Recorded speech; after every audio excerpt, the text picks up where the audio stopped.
दोस्तों, क्या आपको पता है कि सांस फूलना हार्ट डिसीज का सबसे पहला सिम्टम होता है।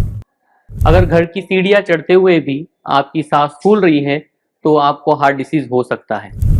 सांस फूलने को मेडिकल टर्म में डिस्निया कहते हैं और डिस्निया कई तरह की होने वाली।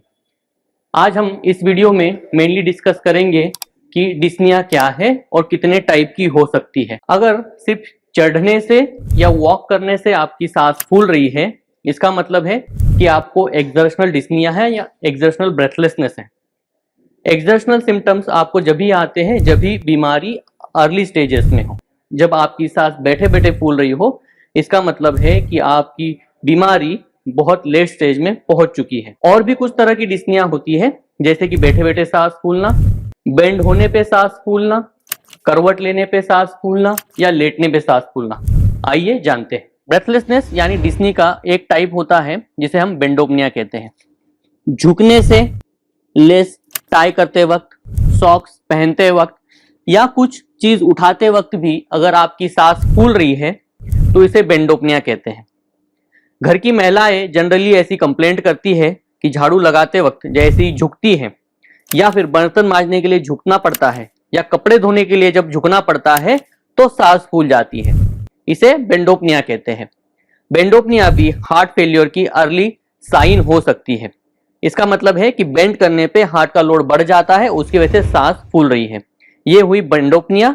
ये एक हार्ट डिसीज की सिम्टम्स है। कॉमनली हार्ट फेलियर मरीज कहते हैं कि लेटने से सांस फूल जा रही है, बैठने से अच्छा लगता है। इसे कहते हैं ऑर्थोपनिया। ऑर्थोपनिया एक एडवांस हार्ट फेलियर की साइन है। जैसे ही लेटते हैं फेफड़े में पानी भर जाता है और मरीजों की सांस फूलती है। यह एक सीवियर हार्ट फेलियर की कंडीशन होती है। ऐसे वक्त आपको लेटने से बहुत परेशानियां होने लगती है और इसे हम ऑर्थोपनिया कहते हैं। इसकी एक प्रिमिटिव स्टेज भी होती है। प्रिमिटिव यानी कि बहुत अर्ली स्टेज, जिसे हम पीएनडी कहते हैं, पैरोक्सिस्मल नॉक्टर्नल डिस्निया। इसमें क्या होता है कि जनरली जब आप लेट जाते हैं, सपोज आप रात को 9 बजे सो गए, सोने के 9 बजे से लेकर 12 बजे तक आपको आराम से नींद आती है और रात के 12 बजे के करीब आपकी सांस फूलने लगती है। ऐसा लगता है कि दम घुट रहा है, कुछ तो गड़बड़ हो गई है। आपको उठ के बैठना पड़ता है, थोड़ा चलना पड़ता है, थोड़ा सा आप टहल लेते हैं एंड देन 1 घंटा ऐसा करने के बाद आपको लगता है कि अब मैं ठीक हूं एंड आप फिर से सो जाते हैं। ऐसे वक्त कभी कभी रात को अचानक से खांसी भी, सूखी खांसी भी शुरू होती है।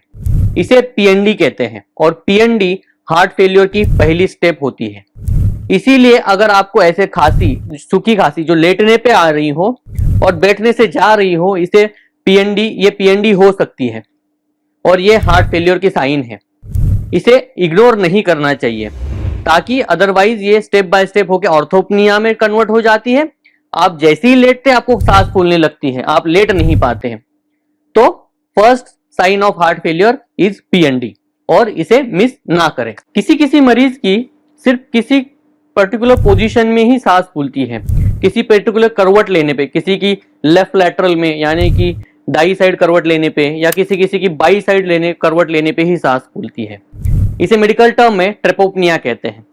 ट्रेपोपनिया चेस्ट के एक साइड में बहुत सारा फ्लूइड भरने से हो जाता है। किसी के अगर राइट साइड में पानी भर गया है तो हो सकता है कि उसको लेफ्ट लैटरल करने से परेशानी हो, क्योंकि वो फ्लूइड क्या करता है, हार्ट को दबाता है। इसीलिए उसको हमेशा लगता है कि मैं राइट साइड पे ही लेटा रहूं, लेफ्ट साइड पे ना जाऊं। अगर लेफ्ट साइड में ज्यादा पानी भर गया है तो उसको लगता है कि मैं लेफ्ट साइड में ही लेटा रहूं, राइट साइड में ना जाऊं, नहीं तो मुझे सांस फूल जाएगी।